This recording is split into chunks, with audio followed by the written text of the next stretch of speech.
Le développement personnel, c'est pas du tout un truc pour les gens qui veulent changer, c'est pour les gens qui veulent être sauvés et se déresponsabiliser. Si tu veux réellement transformer qui tu es dans les 60 prochains jours, tu as besoin d'implémenter deux choses que tous les bouquins ou podcasts de développement personnel ne vont jamais te partager. C'est les deux choses que personne ne fait et qui conduit la plupart des personnes qui s'intéressent à ces domaines à accumuler les connaissances et à ne pas voir leur vie réellement se transformer. L'industrie du développement personnel moderne laisse les gens absolument vides, dépendants. C'est comme le big pharma de la croissance. Avant, on avait la spiritualité réelle, l'ésotérisme, on avait les religions à l'époque où les gens comprenaient ce que c'était. On avait la philosophie, on avait des pratiques ancestrales de mouvement, on avait une vie en commun qui faisait que les gens avaient cette sagesse naturelle, cette présence, cette simplicité dans leur vie. Aujourd'hui, on a des tonnes de concepts, on a des tonnes de bouquins, de podcasts, de chaînes YouTube. Et pourtant, on a de moins en moins de gens qui sont réellement épanouis, alignés, qui font ce qu'ils aiment, qui se sentent libres. J'avais la dernière fois une conversation avec un jeune de 20 ans qui me disait déjà qu'il était perdu, qu'il n'arrêtait pas de consommer tous ces contenus, qu'il essayait d'implémenter toutes les routines du monde et que ça le menait nulle part. Et qui se posait la question, mais au final, comment avoir du sens dans ma vie? En vérité, c'est super simple. Tu peux résumer ça dans les deux principes que je vais te partager dans cette vidéo. Avant de te les expliquer, je te dis direct, c'est pas un secret. Tu vas te dire, ok Jean-Michel, obvious. C'est tellement simple que personne le fait et personne se rend compte que c'est exactement ce qui les empêche de progresser et d'avancer dans leur vie et d'atteindre cette vie qui a du sens. On est devenu beaucoup plus attaché aux outils qui mesurent la performance plutôt que la performance. Le premier grand principe pour réellement devenir une machine de discipline, machine d'accomplissement, une machine de performance dans tous les domaines. Je ne te parle pas que de la performance athlétique ou financière, mais si tu veux créer une vie de liberté, de voyage qui a du sens pour toi, une vie avec une partenaire, une vie avec des amitiés qui durent, une vie aussi où à l'intérieur tu es en paix, présent, tu es dans ta vie, tu la vis pleinement. Déjà, sache que cet objectif, il n'est pas imaginaire. Bien sûr qu'il y a des tonnes de personnes qui vivent ça. Ça ne veut pas dire que tu es constamment dans un état de présence ou de transe. Non, il n'y a rien de folklorique. C'est vivre sa vie simplement comme un enfant.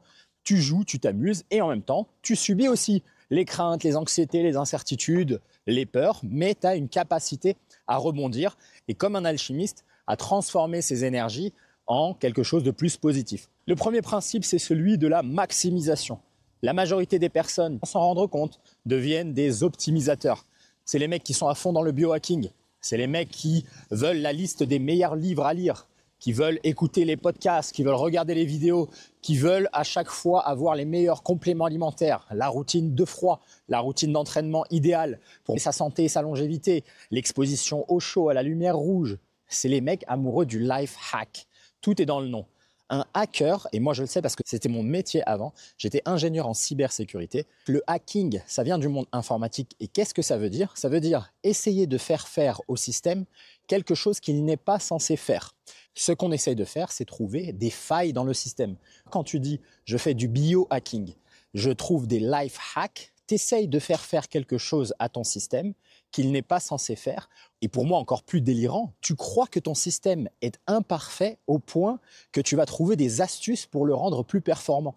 Déjà là, ça te met loin de l'idée de présence, d'épanouissement, d'acceptation, parce que dans ta tête, tu n'acceptes même pas que ton corps, ton système nerveux, tout est déjà parfait.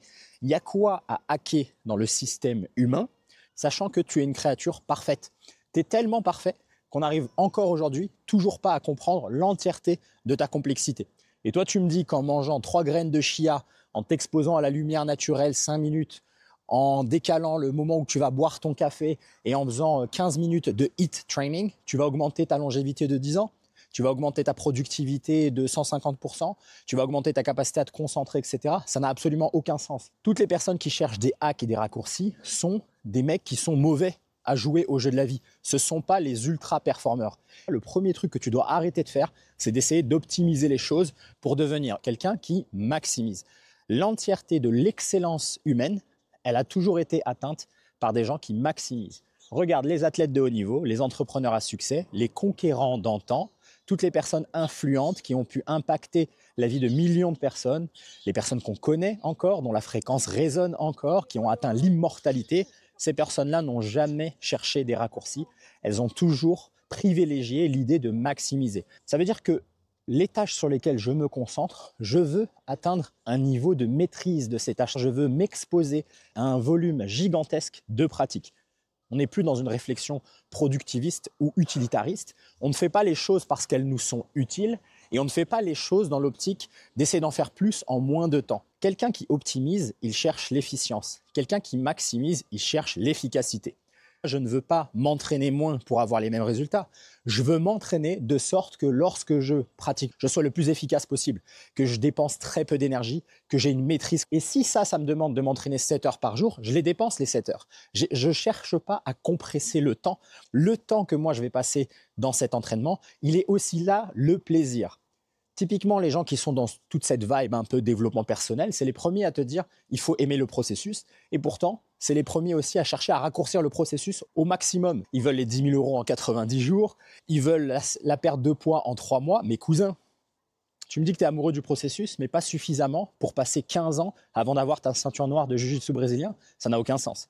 Pareil, des mecs qui commencent en janvier leur activité en ligne pour être entrepreneur et qui se plaignent au bout de 6 mois. Nous, de l'autre côté, ça fait 10 ans qu'on grind. Et ils veulent les résultats qu'on a. Non, mais il faut arrêter de déconner. Tout ça, c'est cette mentalité optimisateur, cette mentalité en vérité qui a séparé le corps, le cœur et l'esprit. Ces mecs-là qui sont dans implémenter plein de routines dans un but qui sont toujours en quête de nouvelles connaissances et formations, ils ne se rendent pas compte. Et c'est ça qui les éloigne de cet alignement corps, cœur, esprit. Parce que le mec qui est aligné, ça veut dire que entre sa narration interne, les actions qu'il prend et le sens que ça lui donne dans sa vie, il n'y a pas de friction. Il n'y a aucune dissonance cognitive. Le mec est réellement en train de faire ce qu'il est censé faire. Son identité correspond à ses actions. Quelqu'un qui va essayer de se transformer uniquement en ajoutant des outils externes et en pensant que s'il ne pratique pas ces outils, eh bien, il performe moins bien, il est moins lui-même. C'est donc quelqu'un qui croit que pour être suffisant, il a besoin d'outils extérieurs. Tu es déjà en contradiction avec l'idée même de l'épanouissement, de l'alignement, ce que, je te rappelle, tu étais censé être en train de chercher avec ton aventure de développement personnel. Tu sacrifies le résultat pour atteindre l'objectif qui est censé te ramener les résultats. Voilà pourquoi tu tournes en rond. C'est le mec qui va se dire « je dois me forcer, je dois me buter, je dois faire des choses que je n'ai pas envie de faire pour espérer obtenir un résultat. Et ce résultat est censé m'offrir l'épanouissement, la simplicité, la paix, le bonheur que je suis en train de chercher. » Donc tu as déjà sacrifié ta paix intérieure pour obtenir un résultat qui est pécunier, qui est matériel ou peu importe, dans l'optique d'avoir cette paix intérieure, ça n'a aucun sens.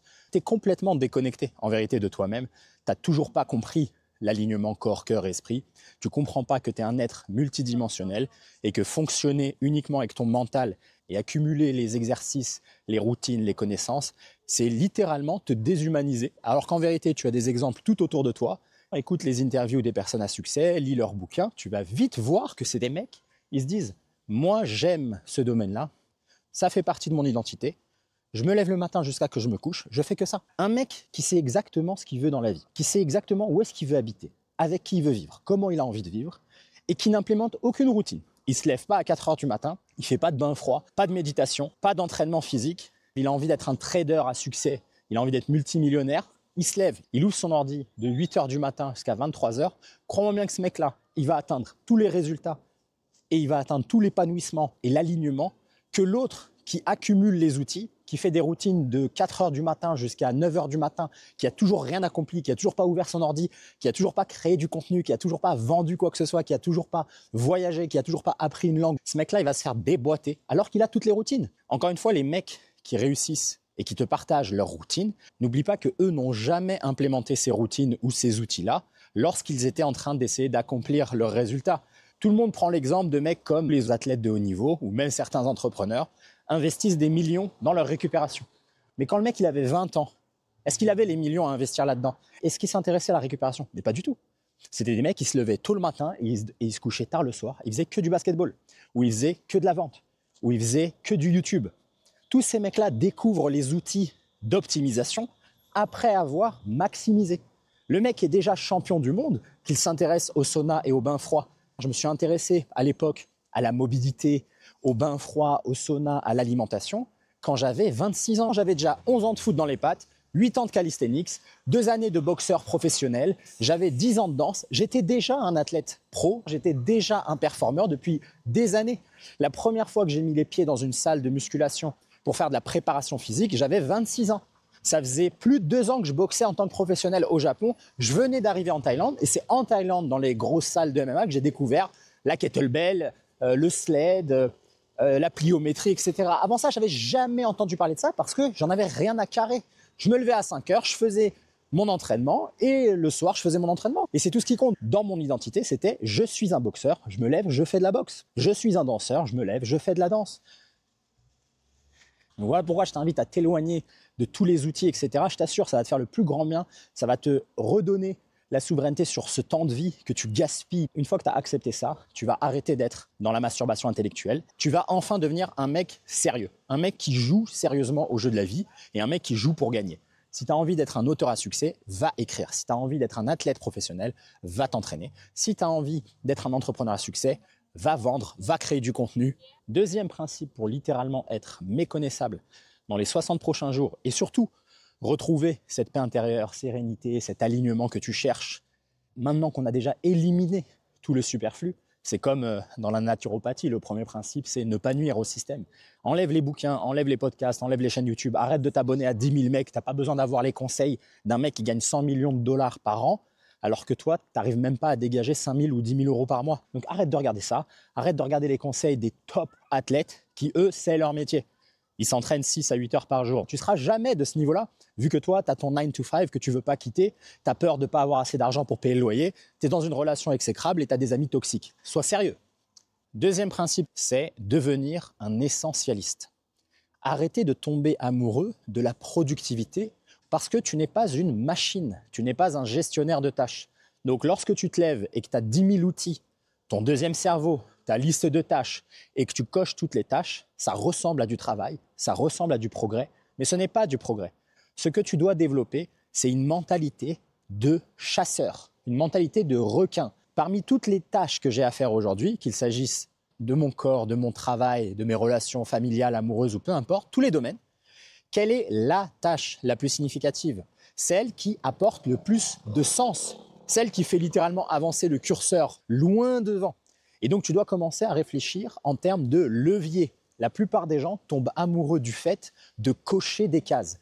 L'immense majorité des mecs qui sont dans le développement personnel sont complètement déshumanisés. Ils adorent cocher des cases, comme une machine, comme un gestionnaire de tâches. Ils ne se posent pas la question de qu'est-ce qui est le plus important, qu'est-ce qui va me faire avancer loin devant. Ils se disent, j'ai une liste de 20 tâches, elles sont toutes équivalentes, elles ont toutes le même poids. Donc, tant que je les fais toutes dans l'ordre, j'aurai l'illusion du progrès. Il va se rendre compte qu'au bout de 6 mois, il est toujours dans la même position.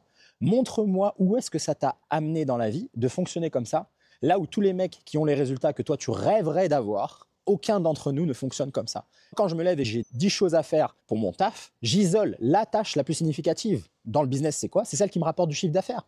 Donc, si là, je dois envoyer des factures, créer une page sur mon site internet et créer 3 contenus sur Instagram, je prends direct la facture. C'est ça qu'il faut faire en premier. Parce que si je fais ça, ce soir, j'ai collecté de l'argent. Donc, j'ai fait avancer mon projet, même si les 2 autres tâches, je ne les fais pas. Et c'est ça, être un essentialiste, c'est de se dire, il y a une seule chose que je devrais faire qui, elle, va me faire avancer. Et généralement, cette chose-là, que ça soit dans l'entraînement physique ou dans le business ou quoi que ce soit d'autre, ça marche aussi pour les relations amicales ou les relations amoureuses, l'épanouissement familial, améliorer la relation avec tes enfants. Je t'assure, il y a une chose que tu devrais faire que tu ne fais pas. Acheter des cadeaux à tes enfants à Noël alors que tu passes même pas 1 heure avec eux par jour à jouer. La relation que tu vas avoir quand ils seront adolescents, il ne faudra pas t'en plaindre parce que la tâche la plus significative à ce moment-là, c'était de faire pause sur ton travail, de jouer 1 heure avec ton enfant, de lui donner de l'attention. Pareil avec ta compagne ou avec ton partenaire. Et il est là le lien avec la méditation et avec une capacité à s'observer, arrêter de réagir au monde. Lorsque tu fais face à différentes tâches parce que tu as plein de centres d'intérêt, parce que tu as plein d'objectifs dans la vie, que tu as envie de tout faire en même temps, mais que tu es incapable de prioriser, tu es incapable de te dire « Attends, parmi toutes les choses que j'ai envie de faire, parmi toutes les choses qui m'intéressent, fondamentalement, quelle est la chose que si je devais mourir demain, si je l'accomplissais aujourd'hui, j'aurais de l'épanouissement, je me sentirais avancé ». Fonctionne avec cette petite phrase dans ta tête et tu vas voir que non seulement dans ta vie, tu vas être capable d'accomplir toutes les choses que tu rêves d'accomplir. Le caveat, c'est que tu ne pourras pas les accomplir en même temps. Et voilà pourquoi il faut séquencer les choses. Bien sûr qu'un jour dans ta vie, à 40 ans, tu vas pouvoir te dire « Je suis un combattant, un danseur, un coiffeur, astronaute, boulanger, trader ». Oui, parce que tu auras passé d'abord 5 ans de boulangerie, ensuite 4 ans de Muay Thai, etc., etc. Et cette capacité à identifier la tâche la plus significative et à la mettre en place tout de suite. C'est ça qui fait que tu es un mec qui avance, qui progresse et qui est dans une forme de croissance personnelle. Voilà les 2 secrets que personne ne te partage et qui font que tu es dans cette situation où tu as l'impression d'être perdu alors que dans ta tête, tu te dis « j'implémente tout ce que je suis censé implémenter ». Non mec. De notre côté, on s'en tape de ces outils-là. Moi, j'ai pas de routine, j'en ai rien à battre, j'en ai rien à carrer. Je fais les choses parce que j'ai envie de faire. Et si aujourd'hui, je dois geeker 10 heures sur mon application, ben c'est ce que je vais faire. Je vais mettre les 10 heures de taf. Si j'ai une compétition, il faut que je mette les heures d'entraînement. Arrête de chercher à raccourcir les choses et tu vas voir que toutes les questions que tu te poses sur comment être présent, comment faire que ça a du sens dans la vie, ces questions-là, tu vas plus te les poser au moment où tu vas fonctionner comme ça. Dans de la simplicité, dans du jeu, dans faire les choses les plus importantes, devenir une machine d'efficacité, ne pas chercher à optimiser, mais chercher à maximiser, parce que c'est ça qui te donne ce sentiment de plénitude, d'amour de toi. C'est qu'en fait, tu es compétent dans le monde, tu sais parler ces langues-là, tu sais faire les choses comme ça, et qu'à chaque fois que tu as envie de faire une chose, la priorité, c'est le passage à l'action. Tu vas devenir une machine à raccourcir le temps entre l'idée et l'exécution. Et voilà pourquoi je voulais faire cette vidéo, parce que ça prend pas de temps. Là, il reste 2 mois avant la fin d'année, tu peux révolutionner ta vie si tu décides enfin de jouer sérieusement à ce jeu-là. Arrête de fuir la difficulté de la vie. Bien sûr que c'est difficile de faire la tâche la plus significative. Bien sûr que c'est souvent la tâche la plus longue, la plus laborieuse, celle qui te procure le plus de peur parce que tu es le moins compétent. Welcome aboard, bro. Le jeu de la vie, c'est pas pour les peureux. C'est pour les audacieux, les courageux, les ambitieux, ceux qui veulent tout conquérir. On n'est pas là pour participer, on est là pour dominer.